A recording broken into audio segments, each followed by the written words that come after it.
Perkenalkan, saya Markiano Barus dengan NIM 210306159 dari peternakan kelas C. Saya akan menjelaskan Tractus genitalia pada bebek jantan.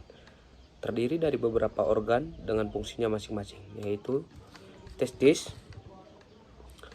organ reproduksi jantan yang berfungsi untuk memproduksi sperma dan hormon testosteron. Epididymis, saluran berbentuk melingkar yang terletak di atas dan belakang testis, berfungsi sebagai tempat penyimpanan dan pematangan sperma. Vas deferens, saluran yang membawa sperma dari epididymis menuju kelenjar seminal. Kelenjar seminal, kelenjar yang menghasilkan cairan seminal yang berguna untuk membantu transportasi dan memelihara sperma.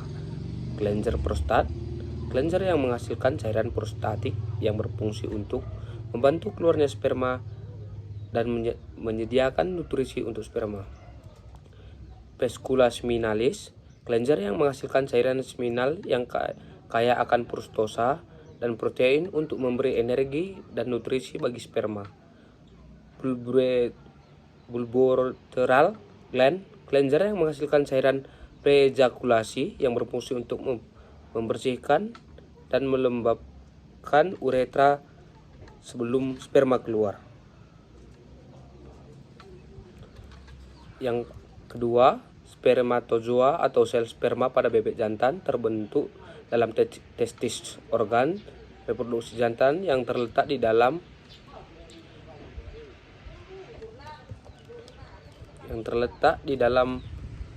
yang pertama, tahap spermatogenium. Pada tahap ini, sel-sel germinal yang masih belum matang atau disebut spermatogenium akan berkembang biak melalui pembelahan mitosis. Sel-sel ini masih mengandung kromosom yang lengkap. Tahap spermatosit. Setelah melakukan beberapa pembelahan mitosis, sel-sel germinal akan menjadi spermatosis sekunder. Pada tahap ini, sel akan mengalami pembelahan meiosis yang pertama, sehingga jumlah kromosomnya berkurang menjadi setengah. Tahap spermatosit sekunder kemudian akan membelah lagi melalui meiosis yang kedua dan menjadi spermatid. Pada tahap ini, sel sperma masih belum memiliki bentuk dan struktur yang khas seperti kepala, leher, ekor yang dimiliki oleh sperma dewasa. Tahap spermagonesis, spermatid kemudian akan mengalami tahap spermagonesis yang proses transformasi sel sperma dari bentuk yang primitif menjadi bentuk yang matang. Selama tahap ini, spermatid mengalami diferensiasi dan pengembangan bagian-bagian yang khas pada sel sperma, seperti pembentukan kepala, leher, dan ekor. Tahap spermatozoa.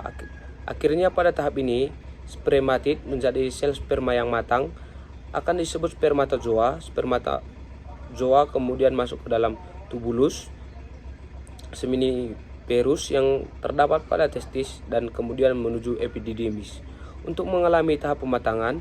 Setelah matang, sperma akan disimpan di epididymis dan kemudian dikeluarkan melalui saluran kelamin saat bebek jantan melakukan kopulasi atau perkawinan. Inilah yang bisa saya sampaikan. Terima kasih.